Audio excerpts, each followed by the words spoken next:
За тэгээд ер нь алба байдлын асуултынхаа нэлээд төгсгөл тавьтана. Монгол хүмүүс бид нар чинь хэдэн толгой асуудлыг л тойроод ярьж байна.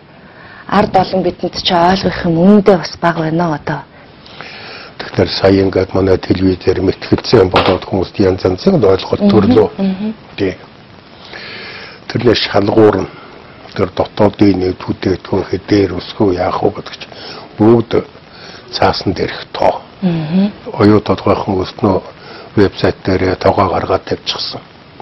Эхний 10 жилд жил тутам 504 мянган тонн зис, 90 тонн цагаан мөнгө, 20 тонн алт гаргана гэдэг.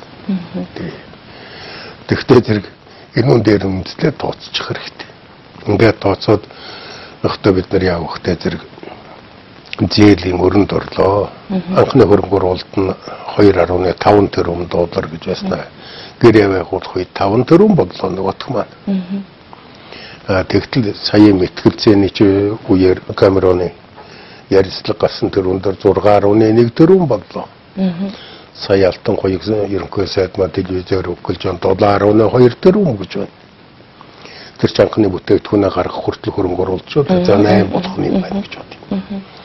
Тэрний 34% нь зээл аваад тэгээд эргүүлээд нөгөөхөө хүүтэйгээр төлөхөд бид нар нийтдээ миний тооцоогоор 3 тэрбум 940 сая доллар төлөх нэ.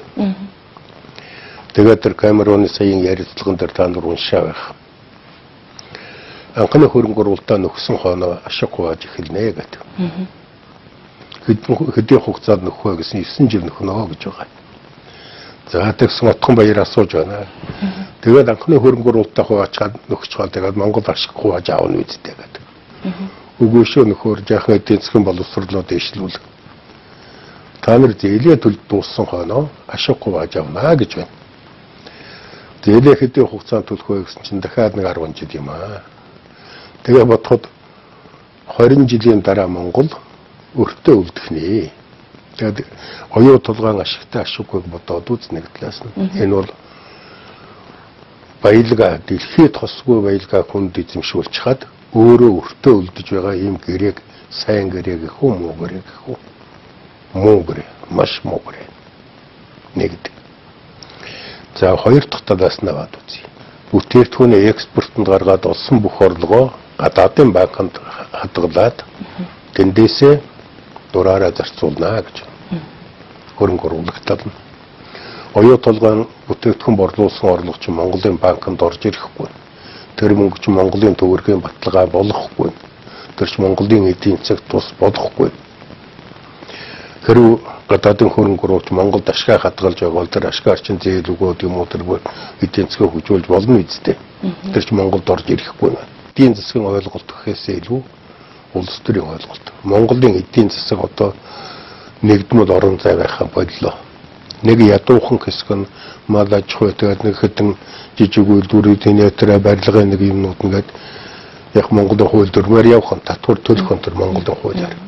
Хажууд нь Монголын хууль захирагддаггүй хятадын үйлдвэрүүд одоо нефтийн салбар, нүүрсний салбар ингээд гарчихлаа. Гурав дахь нь Монгол хятадын биш оюу толгойн эдийн засаг гэдэг тусдаа эдийн засаг ингээд Монголын эдийн засаг нэгдмэл байдлаа алдлаа.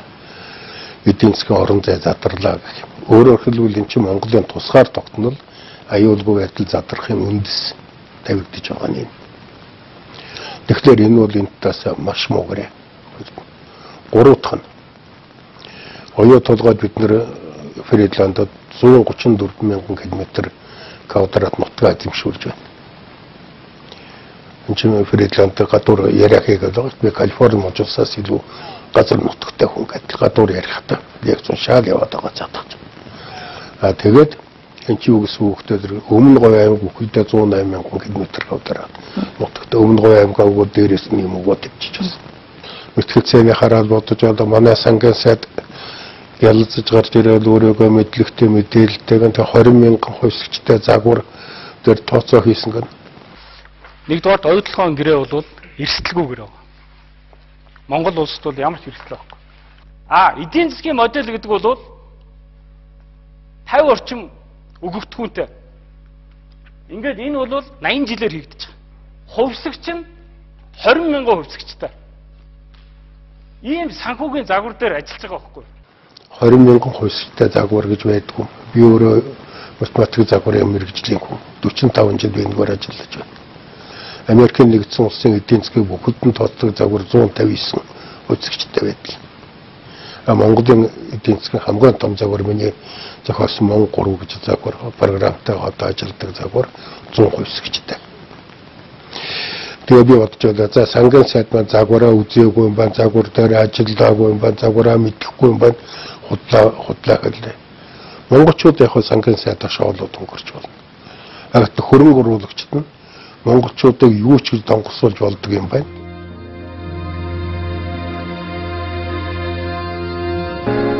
Далайлгэн давлгаалсаар байгаа төлдөн дайл жигүүрлэгэн дэвэн дэвсээр бууралтан нэгж болов ухаарл бусдад өгч гэмээн би нарны аргамжнаас алдууч булгарч унсан ч гомдохгүй.